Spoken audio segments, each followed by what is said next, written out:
Tikulandireni programu yathu ya lero ya Kwagwanji. Lero ndi lachitatu ndipo likakhala lachitatu timabwera pano kuzakambirana nkhani zokhuza chuma cha dziko komanso malonda. Ine dzina langa ndi Chimwemwe Mangazi. Mwa nthawi zonse tili nawo bambo William Kumwembe amene amatithandiza kuwunikira nkhani zimenezi, amenenso lero achite chapamwamba kutithandiza kuwunikira nkhani imene tabwera nayo. Mmachita chapamwamba mwateno sizawamba zimene mmachitazi tiyamike tiyamike. Anyamata ali bwanji kunyumbako? Kunyumbako kwabwino. Zonse zayimira pabwino. Chabwino kaya kwina ayi kwabwinonso tiyamike chifukwa cha chimenecho. Zimakhala bwino nthawi zino kamamva kuti moyo uli bwino, zimalimbitsa mtima. Zimalimbitsa mtima ommadera nkhawa, zimadetsa nkhawa kuti munthu akakhala aligone. Zimadetsa nkhawa koma kamamva zoti ayi zonse ziti tayali, ayi malimba mtima. Malimba mtima ndithu. ayi tathokoza. Edwa Nkhani imene timafuna tiyambe kuyang'anapo lero, akuti makampani amene ali pa msika wa masheya Malawi Stock Exchange amafunsidwa kuti azinena kuti koma mmene chuma chathu chikuyendera tiona ngati tipanga phindu lochuluka motere, tiona ngati chikamatha chakachi tikhala tili motere. Ndi zikalata zimene amatulusa zoyang'ana chaka cha 2020 awa ntchito za ndalama amabanki wandiyena otero akuoneka kuti achita bwino ndithu, achita phindu.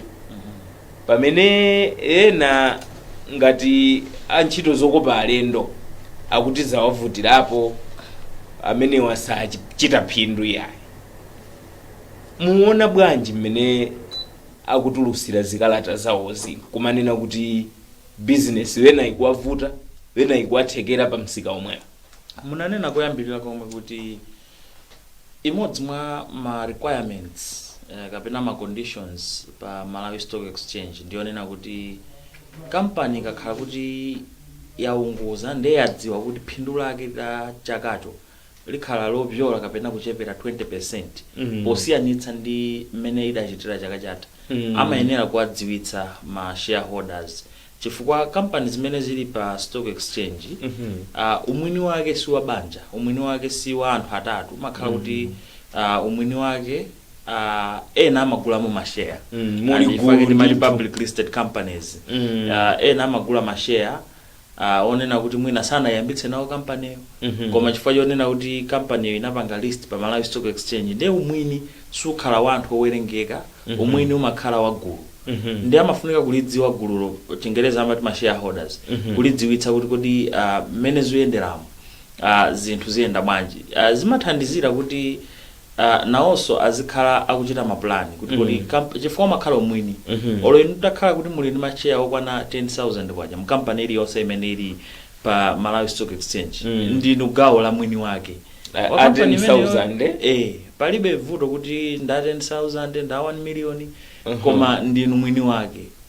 Ndi mwini wake wa business osatango ukusungira ndawo sana kusungira 10,000 kampani yaikulu ndiwe mwini wake ndithu. Ndiwe mwini wake ndithu, wangokhala kuti umwini wako ngochepa kusiyanitsa ndi umwini wa kampani zina, ndiye amafuna kuwadziwitsa ani akewo kuti mmene zionekeramo business yathu iyenda chonchi. Tikawerengera bwinobwino masamu athu tipeza phindu loposera 20% pa phindu limene tinapeza chaka chatha, kapena tipeza phindu lochepera 20% pa phindu limene tinapeza chaka chatha. So sikuti ndi chinthu chachilendo kwenikweni, ndi mmene ndondomeko zake zimayenera kukhalira. Koma mukati muonetsetse bwinobwino, pa Chingerezi nthonena kuti pali mixed fortunes. Kampani zina zikuoneka ngati zichita bwino kusiyanitsa ndi mmene zinachitira chaka chatha. Kampani zina zikuoneka kuti chaka chazana chikhale the previous financial year. Tikasiyanitsa titengere mwina previous financial year, tisanene kuti chaka chatha referring to last year, but previous nchifake chichewa chimadzavuta zinthu zinazi, tinene kuti the previous financial year. So muona kuti tikasiyanitsa bwinobwino, pali kampani zina zimene zikuonetsa kuti profit yake ikhala yokwererapo ndi 20+%, kusiyanitsa ndi chaka chatha. Company zina sikuti zipanga loss, we have to understand it this way, sikuti zipanga loss, koma profit yo ikhala lower than the case was the previous financial year. So tikaunika bwinobwino companies zambiri zimene zikuoneka kuti zichite phindu posiyanitsa ndi chaka chatha ndi za mu financial sector. Kuno kwathu timanena kuti ngakhale dziko lonse banking sector or financial sector is one of the most resilient sectors of the economy. Takhala tikuvutika ndi zinthu zosiyana-siyana ngati COVID mwachitsanzo, koma we can still see kuti performance ya banking sector yakhalabe afloat. Zimene zimakhala zikupereka chiyembekezo kuti ngati banking sector ikukhalabe ikusurvive ndiye kuti chuma chidakalipo. Chabwino. Ndikuduleni pang'ono mupitirize pamenepo mwayimira poti chuma chidakalipo. Mupitiriza pamenepo koma tipume pang'ono tikangopuma tiyapase mpata akumwembe kuti atifotokozere pamenepa kunena kuti zikukhala bwanji kuti wena azichita bwino wena azioneka kuti siziwayendera ali pa msika omwewo. Tipume pang'ono.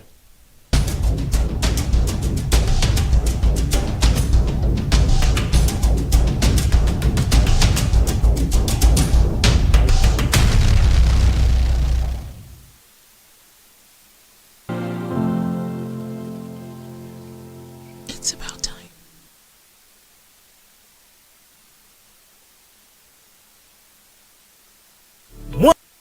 Old Mutual 3 Anchors Season 2 is here. Get essential information about investment, insurance, savings, and personal money management from a trusted financial expert. We also get to hear feedback from our valued customers. Join Elida Soko and Faith Musa on Tuesday from 8:30 p.m. to 9 p.m. on Times TV, and on Wednesday from 7:30 p.m. to 8 p.m. on Times Radio, and stand a chance of winning amazing prizes. 3 Anchors Season 2, proudly brought to you by Old Mutual. It's about time.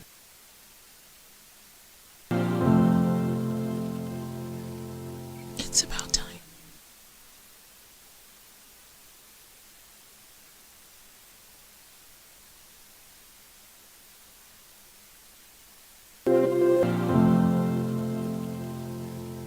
It's about time.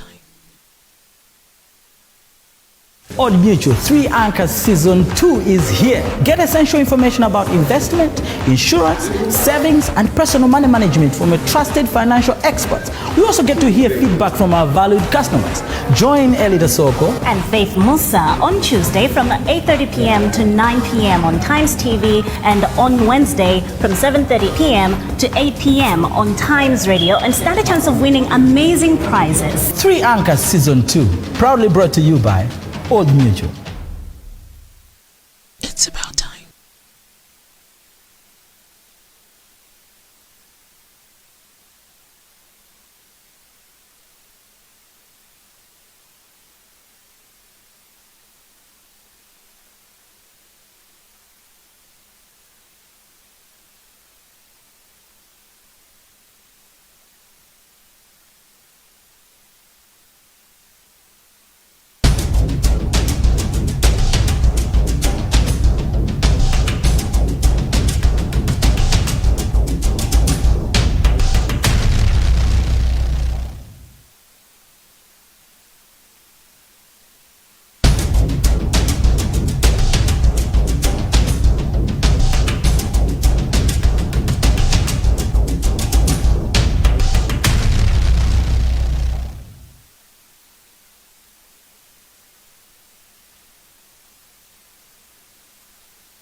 Tulandireni kupitirira ndi programu yathu ya Kwagwanji. Lero ndi lachitatu timayang'ana nkhani zoona chuma cha dziko komanso malonda. Tinadukiza pang'ono ifua tinali ndi kavuto kakang'ono kena anzathu a technical atithandiza pano tipitirire kusanthula imeneyi. Mutikhululukira atsogoleri zimachitika zimenezi koma tikondesesa kuti mupitirire kuchokera pachone musaiwale mudakazipembedzera zinthu zinazi. So pano chodesa ngawa ndi choti inu mwabwera ndi mzimu amene koma sakugwira ntchito. Ife timadikira inu amachitodikira kuti muuzeni muuzeni apembedzere. Chabwino timakamba nkhani yokhudza mmene company zachitira pa Malawi Stock Exchange. Yes. Tufuna tilumikize nkhani imene ndi kayendetsedwe ka chuma mmene chikuyendera kapena chimayendera. Ndiri manena kuti tikang'ana kwambiri companies zimene zili mu financial sector precisely mabanki pafupifupi mabanki onse apanga indicate kunena kuti performance yawo ikhala slightly better than the case was chaka chathachi financial year yapitayi zimene zikungonetsa how resilient the sector is amid covid taonabe kuti performance yawo yachita bwino ndithu posiyanitsa mwina ndi chiyembekezo timayembekezera kunena kuti amene zililimu ndiye kuti basi apinda manja zinthu zisiya kuyenda komabe taonabe kuti if they are making profits beyond 20% zikuperekabe chiyembekezo zikuonetsabe kuti anthu tingongole amakabwezako nthawi zina komanso mwina sitingangoona mbali yokhayo titaonanso kuti mwina mbali inayi mwina ma operations pena ndi pena anayimitsa kuti zitaimanikayi kuti tione kuti kutsogoloku kukhale motani. So mabanki pafupifupi wonse akuoneka kuti achita bwino. Tikayang'ana mbali ya hospitality sector companies ziwiri zimene zili pa Malawi Stock Exchange za mu hospitality sector zonse zikuonetsa kuti profit yake ikhala lower than the case was last year. Zimene zikuonetsa kuti hospitality industry ndi imodzi mwa ma industry amene akhudzidwa kwambiri ndi COVID-19. Chifukwa chonena kuti anthu sakubwera mmene amabwerera mbuyo mu anthu ochokera kunja kupatula apo mwina zochitika sizikuchitika mmene zimachitikira mbuyo mu chifukwa cha ma limitations ena ndi ena to contain COVID.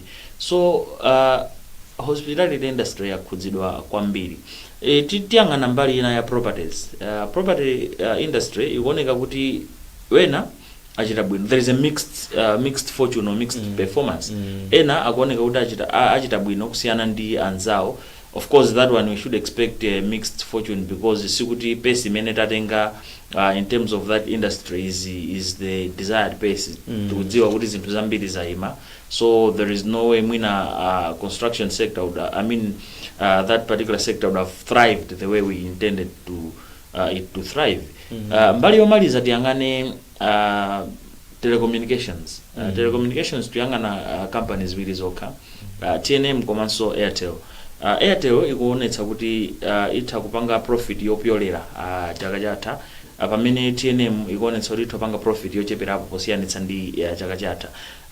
Tiona kuti tikanena kuti nkhani ya telecommunication ndi imodzi mwa industry imene timaona ngati kukhale kuti kuchitike ndalama zambiri chifukwa chonena kuti pakanthawi kameneka mabando ndiye agwira ntchito kwambiri. Timanena kuti working from home kumakhala ma Zoom meeting yawa. So kwambiri anthu akhala kugwiritsa ntchito lamya zam'manja kapena internet po kugwira ntchito zawo zosiyana-siyana.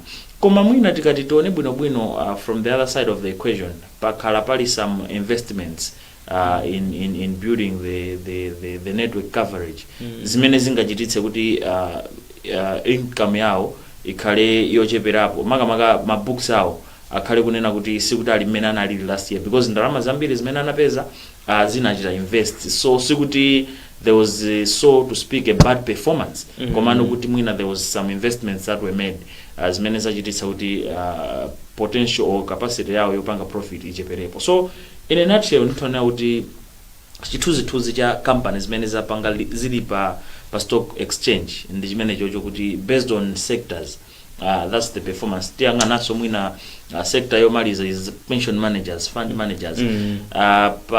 Kukonekabe kuti kumeneko kuli shake a little chifukwa chonena kuti titonera kuti to some extent mwina ma remittance akhalaso akutsika ocheperapo. So that could have affected performance ku that sector of the economy. Tibwerere kwawo achita bwino amabankiwa mpaka na phindu likule mpaka na 200%. Nkulakwa kunena kuti akuwapweteka anthu. It depends. Tiyambe zinthu za obvious. Kuno ku Malawi chiongola dzanja ndi chachikulu kusiyanitsa ndi maiko ena amene mwina tayandikana nawo. Timakhala kudandaula kuti chiongola dzanja. So tikati tiyankhe funso limene straightforward sikuti ndi is just an immediate thing. Ndi zinthu zimene zakhala zikuchitika for quite some time. And the determination ya chiongola dzanja is not just at the wish of the commercial banks. There are several factors that could push commercial banks to determine their interests. For example, timakamba za policy rate. Rate imene mabanki amapereka ku Reserve Bank as lender of last resort. Tikamakamba za policy rate amakhala kuti aika nditonena kuti wavelength imene bank should operate within in terms of determining their interest rates. So to an extent it goes beyond the excitement of the banks in courts. It's a reflection of the economy.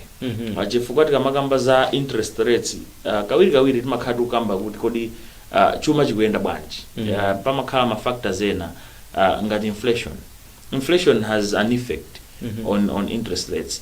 If inflation is going down, muziyembekezera kuti interest rate nayo izikhala kutani ikutsika. Chifukwa chonena kuti policy rate idzakhala ikutsika. So chinthu choyamba chimene titonena kuti chimachititsa kunena kuti mabanki azipanga ndalama zochulukirapo ndi chimene chocho kuti chiwongola dzanja chimakhala chokwera. Komanso pamakhala ma charges ambiri. Inu mkapita pa ATM paja kukatenga ndalama mmaona ngati mwangozitenga pali charge pamene paja mmalipira ma services amene akupatsaniwo mmalipira charge. Chifukwa choti akusungirani ndalama mwakandizisunga nokha mmalipiraso choncho. Chifukwa chonena kuti mwina mufuna ka statement. So pali ma variations in terms of ma charges amenewo. Chifukwa chonena kuti let's be frank, they can't offer you a service for free. The question is koma sangatitse that's chifukwa olo chabwino tiyerekeze yomwe yapanga 200% ikanapanga 100% ikanakhala kuti tuyachita bwino kwambiri 200% is a substantial amount. Koma we are talking of one factor only. Mwina tiyangane mbali inayi. You know, a bank would have made a profit on the basis of managing expenses. So sikuti tikamayangana profit ya bank tikungoyangana mwina za mbali ya uyu customer amene wafinyika uyu. Ndi mbali yofunikira kwambiri tikambirane titambasula bwino koma mwina tikamayangana za profit tiyanganeso kuti kodi ma expenses awo analotani. Mwina chaka chimenecho sana chite ma expenses ambiri usiyanisa nchaka chathacho. Koma no whatever the case ndalama zonse zimakhala zimene zichokera kwa ndani kwa anthu. Ndizimene anthu inu ndine tikakasungitsa kumene ku charges athu mpamene amadzabweretsa mafika amenewo. So tikati tione bwino there is need honestly for a review of some of these charges. In my view, my opinion would be some of them are exorbitant. Let me be frank once again, kuti they can offer us a service for free. They would have to charge for a service. You know, in business, then it would become a charity event or charity organization. Komano mwina fusolima kawuti to what extent should the charges be? Jifukoma bezeka kuti chiri chose yakudulapo chiri chose utatu uziziona zambiri timakauti siri kuziona. Koma utatu uziziona utoyamba ulira weka. Udabo munthu wankulu akulira bwanja ndalama zake amchaja machaji zosiyana ndingolokera pang'ono zili ngati msika wa fodya mdzatengeko sero shiri ino ya mulimi wa fodya nkuiona bwino timangoona kuti ayi chaka chino fodya wapanga $212 million koma tikati tipange narrow down ndikuona kuti kodi mulimi andula ziti ati kuli maleve anji kenaka kuli chani zonsezo mulimi pa ndalama zimene wapezazo andulako. So sikuti nkulakwa kutengako ndalamazo koma mwina funso limakhala to what extent. So mwina even in the banking sector the question would always be to what extent. What factors were followed to determine that particular rate. Koma poti they are in business chizungu chake amati take it or leave it. Koma no frankly ndimaona ngati kuti mwina ndi imodzi mwa sectors amene kwambiri ma charges amafunika kwaonika bwino kuti inu ndine tikamaka sungitsa kapena kubwereka ndalama tisamachite kufinyikiratu ayi. Tiyang'aneno amafoni wina akunena kuti ya ine ndichita kuphindula ngalikwera wina akuti ine phindula ngalitsika. Mdanena inu kunena kuti chaka chimene chapitachi ndi chaka chimene anthu agula mabando kwambiri. Anthu agwirira ntchito unyumba mafoni ayimbidwa. Zutheka bwanji kuti asiyane kuti wina mpaka na azikwera wina phindu lake nkumatsika? They might be operating in the same sector but they are two different businesses. Zili ngati inu ndine titokhala kuti tonse tili pano koma ndife anthu osiyana. Mmene inu muonera zinthu ndi mmene ine ndingaonere zinthu zimatosiyana. So chilungamo chake nchonena kuti there might be factors that could have led to that apart from the underlying factor yonena kuti okay because of COVID ma lockdown anthu akhala akuchita akugwiritsa ntchito mabando mochuluka kusiyanitsa mwina ndi mbuyomo. There might be other factors. What could be those other factors zimene zimakhala not always constant kapena not the same always.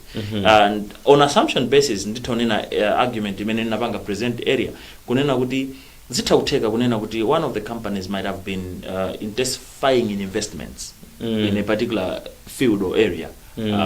It would depend tiona ma financials awo akatuluka fika malemba akatulutsa ma financials aja amalemba kunena kuti iyayi ndalama zakuti tinagwiritsa ntchito popanga network upgrade madera akuti. So that can be one of the areas where they have made the money but the money has gone into investment.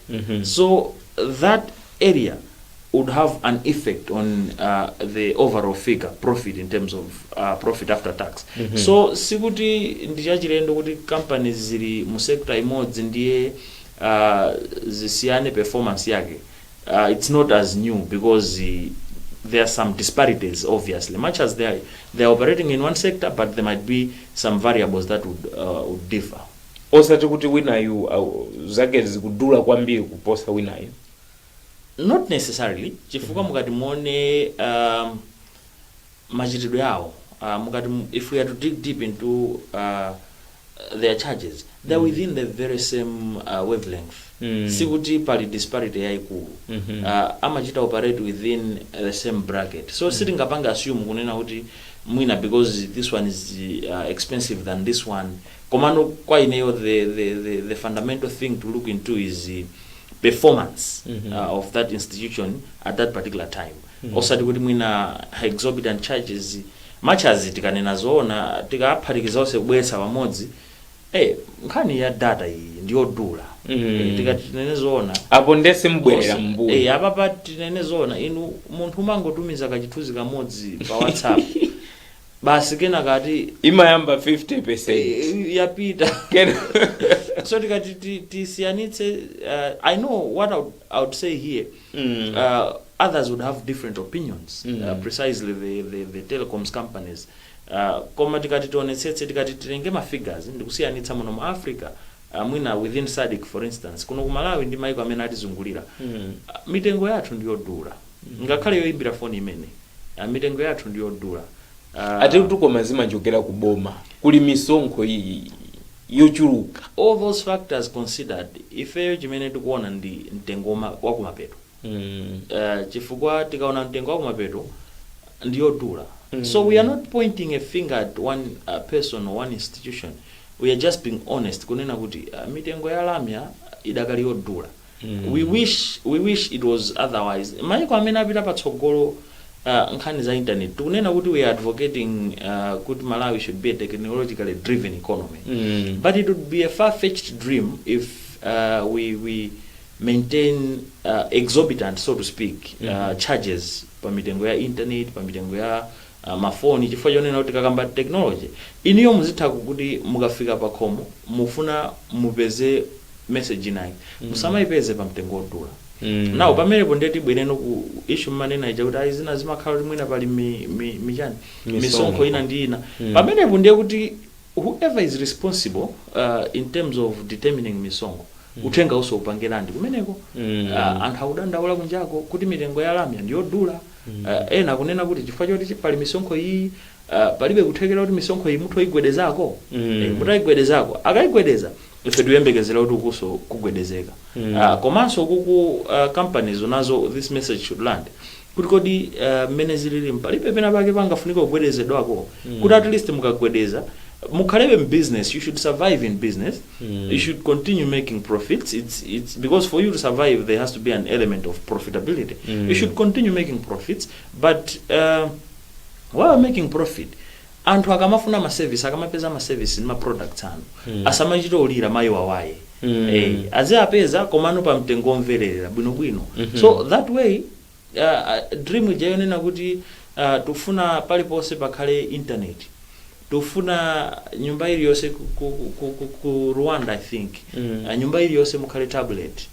kuti azitilowa nawo internet bwinobwino zizitha kutheka koma kuno singatheke zimenezo zitha kutheka titafuna zithotheka ayikufunako ndeti mafuna timafuna koma ndi ma limitations titachotsa ma limitations yonzotheka tufuna kunena kuti musamayende ndi ndalama phamwamwa mthumba chifukwa mumati mukakhala pansi choncho kukhala chambali imodzi wallet itadzadza we want ndi ma business card kodi ma business card sinanga working on assumption tufuna kuti mukafika pa shop paja mwatengatenga katundu wanu mungachita swipe bwinobwino asamakuzeni kuti machine sakutheka inu mulibe ndalama iliyonse tufuna tidzafike level yonena kuti seamless transactions koma that would only depend on kuti how many people have we brought in the equation so to what extent have we invested in technology now if we are talking about that means inuyo ndineyo tizipeza ma services amenewo koma osati tikulira osati tikuyangana kumbali kuti poti tilibe option ndiye tiyenera hotere that way we cannot develop our industry ya technology. Tiyangane anzathu aku hospitality awo ndi avutika kwambiri avutika kopi hospitality industry kwambiri chifukwa choti amadalira anthu kuti business ikhalepo whatever they do revolves around people so because people were told stay home people were told don't fly into other countries people were told if you are to meet less than 50 that means chilichonse chimene a hospitality industry amachita chinakhala ngati chayimitsidwa that means there is no business. In other words anani napo Jack Ma kunena kuti 2021 if a business would only survive that's a greater achievement. So if not make profit but only survive, just survive kuti idakalipo there is no close down or closing shop that is the greatest achievement. Chifukwa chichewa cha masiku ano kuti it's tough, it's very tough. You know the environment mwina timaiona from a narrow perspective but if we are to look at it from a detailed perspective titovomerezana kunena kuti the environment has indeed been very tough. Businesses have failed to thrive as they should have thrived, especially the hospitality industry to kamba pano they're already projecting a drop in profitability if at all they would make those profits. They are talking of retrenchments, people losing jobs, that is having an effect on the job market as well. They are talking of not making enough money as they intended to make. So tikangana hospitality industry nayonso nde yakudzidwa kwambiri koma manena nduna kuti we should take this as a learning platform and come out stronger. Chifukwa tikati nene chilungamo covid si yamuyaya ngati ili yamuyaya then by the time it reaches the muyaya element would have found a way of beating it. Sipano tambobaitsa papewa apa so mwabaitsa kale kodi sitinabaitsa koma tibaitsa tisimikize tibaitsa akatemera ucha tiye tikabaitse osamuopa ati anthu amachita chizunguli tiye tikabaitse tufuna tilimbane ndi mliri umene kuti tizidzakamba nkhani ina nthawi ngati ino chaka chamawa so muona kuti tikayangana bwinobwino hospitality industry mwina covid should have brought some lessons on how we conduct our business. So by the time we are walking out of the pandemic, we should come out stronger and resilient enough. Tikaona mmene achitira makampani pansika pamenepa ndiye wina ali ndi ndalama akunena kuti ine ndifuna ndigule mashare kapena ndilowe nawo pansika apa akhoza kukhala ndi kuchilimika kunena kuti ndilowedi ndikasiye ndalama zanga pamenepa kapena iye ayaganiza zoti koma ndizigwire kaye sipakuoneka bwino. Ambiri ali pa wait and see chichewa chakama chingerezi chakamatero wait and see trying to monitor the situation olokaona bwato lilipendapenda pa nyanja kawiri umayima kaye kuti tione kaye kuti kodi pakhala padekha kenaka pamene umakwera so tikatinene chilungamo ngakhala ni yake akatswire ankhani imene amanenaso kuti ambiri amene anali ndi kufuna to invest pa Malawi Stock Exchange ali pa wait and see komano honestly some misfortunes bring some fortunes. So if they get proper advice or insights from specialized dealers or experts, they would advise them where to put their money into, and they would get some certainty. By the end of this period, there would be something. So much as Nkhani wait and see, Komabe, if they get inside opinions on how things operate, there's still opportunities to invest in Malawi Stock Exchange. Anzathu akumeneko akumati akaonaona mmene tayambira chaka chino, akumati kaphindu ndithu kakupezeka anthu amene ali m'masheya pamenepa akaonkhesa masheya onse amene agulitsidwa, ena akumatsika mtengo, ena akumakwera mtengo, zimaoneka ngati kaphindu kakupezekapo ndithu yakwera return on investment ndi some 0.8%. Tikamadusa chaka cha 2021 ichi mmene tayambira, chaka cha mawa nthawi ngati ino tizakamba yotani ya kachitidwe kama kampani mmene muonera. Ndiyabetu kunena kuti investing pa Malawi Stock Exchange with an assumption that you want to make money tomorrow, supindula aizivuta.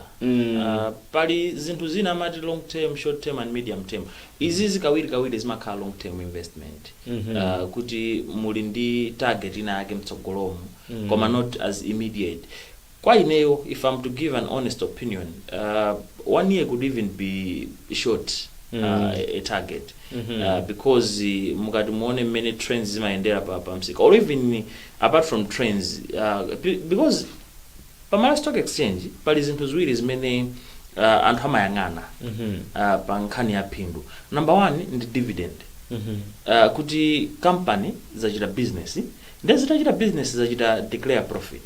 Now poti pali profit, iniyo ndi mwini wa company, muyenera kudya nawo profit iyo, so akupatsani pa profit ija malingana ni mashare amene muli nawo. So dividend to an extent should depend on mwina accumulation.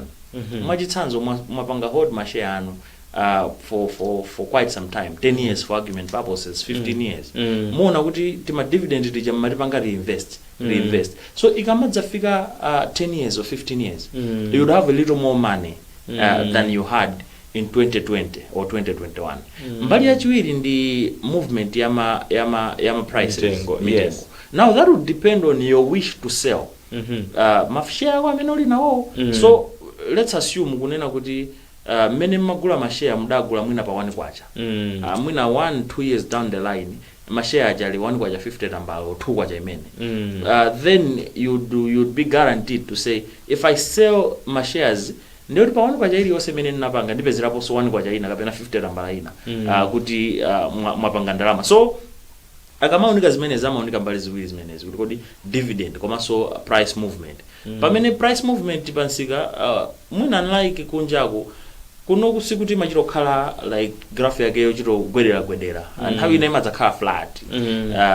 Pamene kunjako kuja kukangochitika kanthu munthu amatha kulemera in 2 hours. 2 hours he makes money and quickly share. Kuno timachedwa choncho chifukwa cha level of the market, number 1, komanso the economy idakali ya ing'ono yomverera. Because for example, pa South Africa pompa, I remember then when late President Mandela was sick, ona msika wa mashare kugwedezeka. Uzukhudzana bwanji. There are some speculative influence on the market. Pamene kunoku it's so rare to have influence imene yoyo. COVID ngakhale tumunena because it's an elongated pandemic. Koma tikati tione bwino sikuti pamakhala that impact pa movement ya ma prices. So umakhanga tumayenda okha opanda ine influencers mbali. Koma kunjako mudzaona kuti akangonena kuti ku America kuli chisankho ndiye zukhanga ti Trump akuluza, kona performance ya msika wa mashare kugwedezeka.